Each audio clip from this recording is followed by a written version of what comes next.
crazy. I'm in a simulation. Can I help you find anything? I don't have any spare change. I work here. Shoot. Guys, there's so many peasants in here. I'm literally shaking. Since you work at this disgusting store, push my cart around. I don't want to touch it. That's not my job. Do you know I'm an influencer? You do know I can make a video exposing you, and then your life will be over. Oh, I'm feeling claustrophobic. Why is the entire world at this grocery store right now? Man, there's nobody in here. Shut the hell up. Take me to get the Hailey Bieber smoothie immediately. We don't have a Hailey Bieber smoothie. What? All the fruit is moldy. Even the watermelon is green. Ma'am, it's a watermelon, supposed to be. This is so dystopian. They sell Twinkies here. I'm literally so scared. Amplified vocal fry and manipulative cadence to keep you from scrolling double lobster claw greeting hand gesture. You guys, collective journey imperative phrase to brand that I'm gonna tag in this video to hopefully get put on their PR list. To try the viral food item I saw Trisha Paytas eat in her car. You guys know I'm hyperbolic figurative intensifier indicating immense obsession, so I wanted to try the purposefully mispronounced food item for rage bait engagement ASMR bad crinkle sounds times 6. Oh, hello. Welcome back to my channel. So I know I look crazy, and I promise there's a reason why. So this is actually my second time filming this video. This is the second mask that I've put on in the last 2 hours. Am I supposed to do that? Probably fucking not, but guess what? I'm not a professional, and quite frankly, my skin could use it after all the stress of moving, which, yes, we have moved again. The point is, I'm here, I'm excited to be here, because one of the videos that I loved filming is Spa Night Chit Chat videos, and if you're wondering where the bottom part of this mask is, she kept jumping off my face. So I just decided to omit her altogether. I look ridiculous, but it's fine, because actually, the driest place on my face is my T-zone area, and then up here on my cheeks. So this actually works out perfectly. So the areas that need the most, the hydration the most, are getting it with today's video. It's a Spa Night Chit Chat video. I'm very excited to bring these back. I will be filming these a lot more often, probably weekly, just like I used to when I first started my channel. So look forward to those. But without further ado, let's get into today's video. Back when I first started my YouTube channel, a lot of the focus of my channel was on the beauty community here on YouTube specifically. It was a little bit of Instagram, but mostly YouTube, because a lot of the creators back then, or the influencers back then, were predominantly on YouTube and Instagram simultaneously. Now we are in a time where content creation has now grown to where it is now, where short form content reigns supreme. I mean, long form content is still obviously being made for those of us who enjoy making that kind of content, but for the most part, people have kind of transitioned their attention spans from being able to handle, 10-20 minute long plus videos to now only being able to handle, only seeing like 30-second videos, if that. Now, with that change, we've also seen the change in influencer culture. And I remember when influencers started to, come onto the scene and become kind of the norm, the very beginning of influencer culture, when the Mannies and the Jameses were getting recognition by these big beauty brands and, being shown on commercials. And I remember I actually have a picture of Manny during one of the first campaigns he did with, I think it was CoverGirl. And so I remember the beginning of influencer culture. And as someone who has seen the span of influencer culture throughout the years here on social media, YouTube, now TikTok, Instagram, Twitter, I mean, you've seen it everywhere. I can tell you we are in a much different space, and I think we are starting to see what I believe is the end of influencer culture. Now, I will say, maybe I'm wrong. Maybe I'm completely 100% wrong, and that's fine too. Maybe it's not the end, but we're definitely seeing a shift in the, I want to say, not the importance of influencer roles, but in the efficacy of influencer roles within the, the consumer space. This is a topic that I've been trying to avoid for a while, because I feel like me, as someone who has covered so many topics concerning influencers for so many years, it might come off as hypocritical to say the things that I'm about to say, but I just feel like I've reached my breaking point. And actually, let's just talk about the breaking point, because there is a video that has now recently, as of like the last day or two, is going viral massively on TikTok, even on Instagram. I even have a brand's response, a direct response to the video, which I will include. And so here is that video now. Sam's Club canceled our order 3 different times, so we are in this teeny tiny little town in the mountains, and we're gonna try and hopefully get all of our groceries for the next 4 days. This is so small town vibes, it's not even funny. I have a feeling this is not gonna be good news. We don't even have a cart? This is a simulation. Oh shit. Here we go, I guess.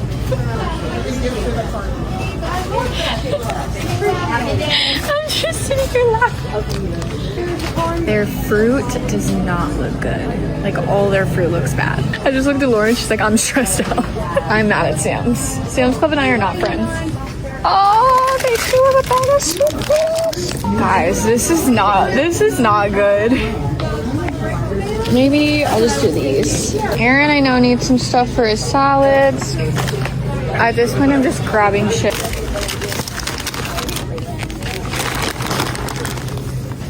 I'm like, low-key, we should just order out, because this is crazy. I don't see any 100% beef. This is absolutely insane. Lauren and I literally just keep saying we're fucking mad at Sam's Club. Thank you.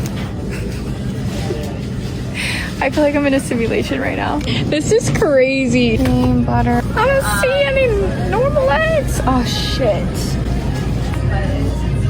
Those are ours simply because. How fresh those are. Right. Those are ours. How much do you hate me right now? I mean, not a lot. Just a little bit. I don't think I could have ever gotten Lauren drunk or high enough to be in this place right now. Like, can you get? Baby, I can't get nothing. Baby, there is no plane. We are not flying these. Oh, I didn't see that. My bad. Don't even ask. A crazy experience. An absolutely insane experience. I moved this cart so you can. Holy shnikes. You could tell the lady at checkout. Now it started raining. What is happening? Literally, what is happening? Not it randomly started raining. Jesus, it was. What is happening to us? Jesus, take the wheel.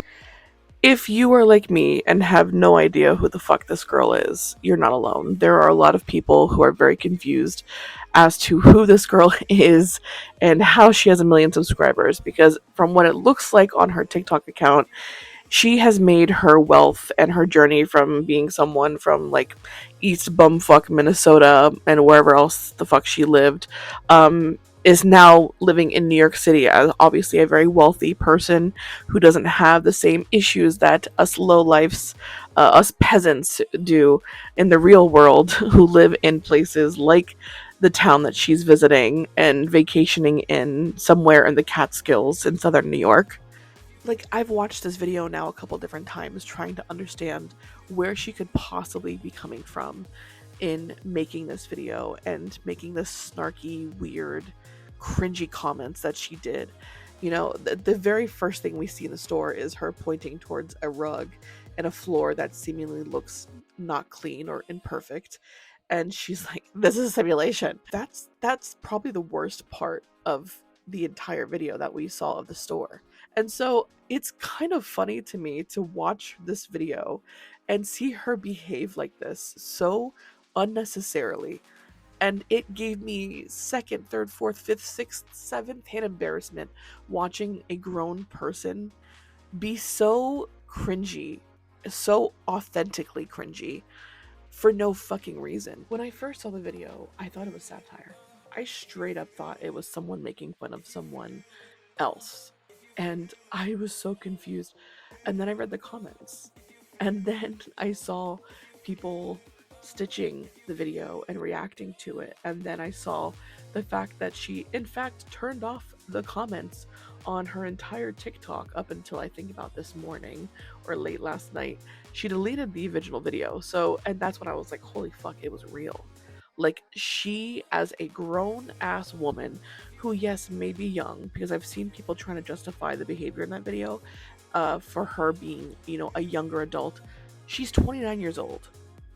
Like, she may be young, I guess, yes, but she's old enough to know better and old enough to be aware of her behaviors and how to act in a grocery store that is perfectly normal at that. Like, it was so confusing to me. But as I'm watching, I realized I was getting extremely annoyed and angry, and I couldn't put my finger as to the reason why until I realized that I mentioned this in a video, I think my last video or even the video before that, where I think I talked about kind of growing out of the content that I used to make on this channel.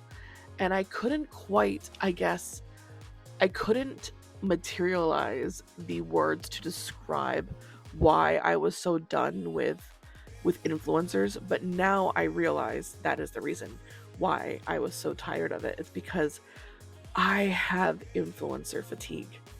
That's what this is. That's what this video brought out of me, was the realization that I have influencer fatigue. And I feel like a lot of people feel the exact same way. And that's why we see a lot of the parody videos that you saw in the beginning of this one. Those are my favorite ones that I saw, by the way. We see a lot of the parody videos of people making fun and over-exaggerative videos making fun of people just like this Catherine girl who act like complete fucking morons for no reason, thinking that they're going to be so relatable, but it's so fucking tacky and out of touch. And so it's like, she, to me, is a perfect embodiment of how I see all influencers. They're vapid, entitled, self-centered, embarrassing, tone-deaf, and for some reason they all have this insane innate ability to not be able to read a room properly. And so that's the reason why I've reached a point here with content creation where I'm just so fucking tired of influencers. I'm tired of scrolling on TikTok and every video is, you need to buy this perfume, you need to have this, and they're tapping and everything is like over exaggerating, you know, movements and facial movements, and everyone's doing this and everyone is, it's exhausting.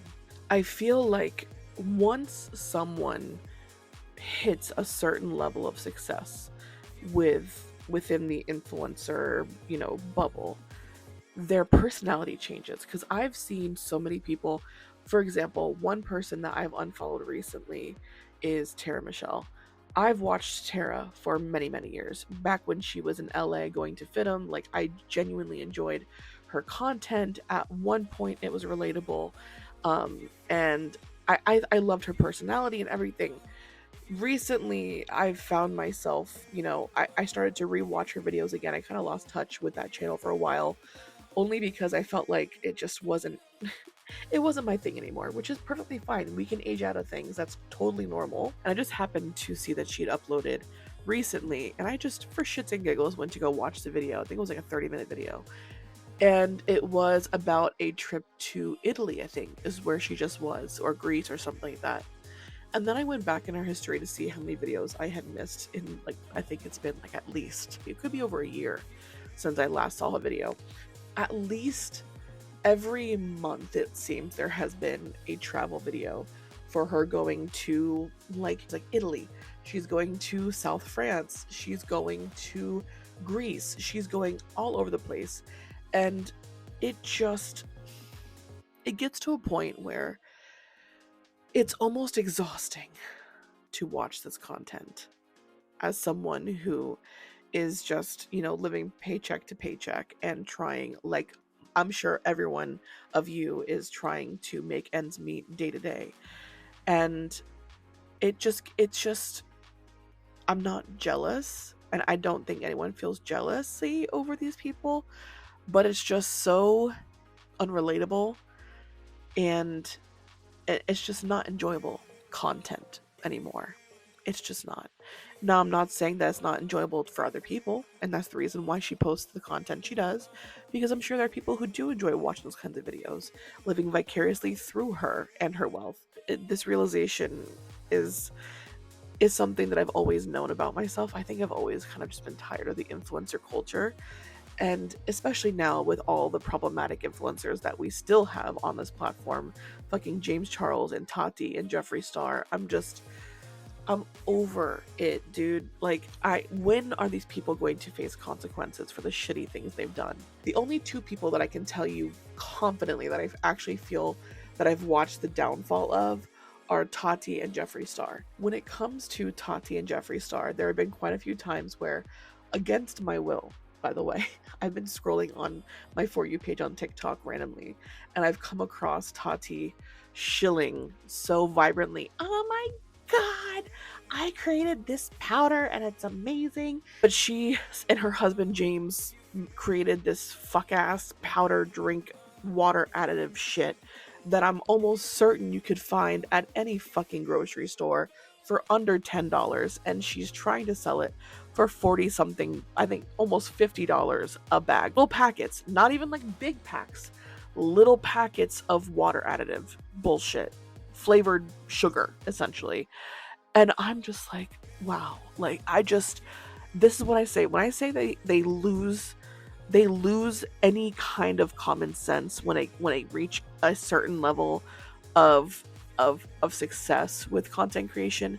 This is a shining example of what I mean. On the other end of the spectrum, we have Jeffree, piece of shit Star, begging on live streams for people to send him these expensive chats so he can make some money, because clearly Jeffree Star Cosmetics is not pulling in the cash it used to. Nowadays, I feel as though the only thing that influencers will ever influence me to do is, if I see an influencer sitting on camera telling me that I need to buy this perfume or some stupid fuck ass moisturizer from Medicube that they swear up and down is like it's Jesus's tears in a fucking bottle that will heal everything, I promise you I will never ever purchase that product, nor will I ever buy from that brand ever again, because I know, especially of someone who has worked on the back end of YouTube and the beauty community, who has seen a lot of the dealings in the background, who knows how shady things can be behind the scenes. I know they're being paid for that positive review. So I don't fucking trust it. I don't trust any influencers for that matter anymore, because it's all a lie. It's a fucking simulation. I'm at a point now where I'm just about to unfollow every fucking buddy and just look for people who are smaller creators on TikTok who have a genuine message. Messages like, hey, none of what you see online is real. Everyone's gonna post what they want you to see. No one's gonna post the difficult parts of their day. So sure, these influencers live these luxuriously lavish lifestyles like the Tara Michelles, who are able to travel all over the fucking world every day if she wants to. And it seems like she does every fucking week to week. She's somewhere different around the world, which is great for her, but it's not realistic if we're being honest. And so it's easy to watch videos like that and feel like you're not doing good enough. Can I just tell you, none of that shit is normal. It's not normal to travel month to month to different countries around the world and spend millions of dollars and thousands of dollars on shit that you don't need. It's all an act. That is what I'm looking for. I'm looking for authenticity that you cannot find in an influencer world. You just can't, because all of it is fake. From the faces to the reviews, it's all fucking fake and purchased and bought and paid for.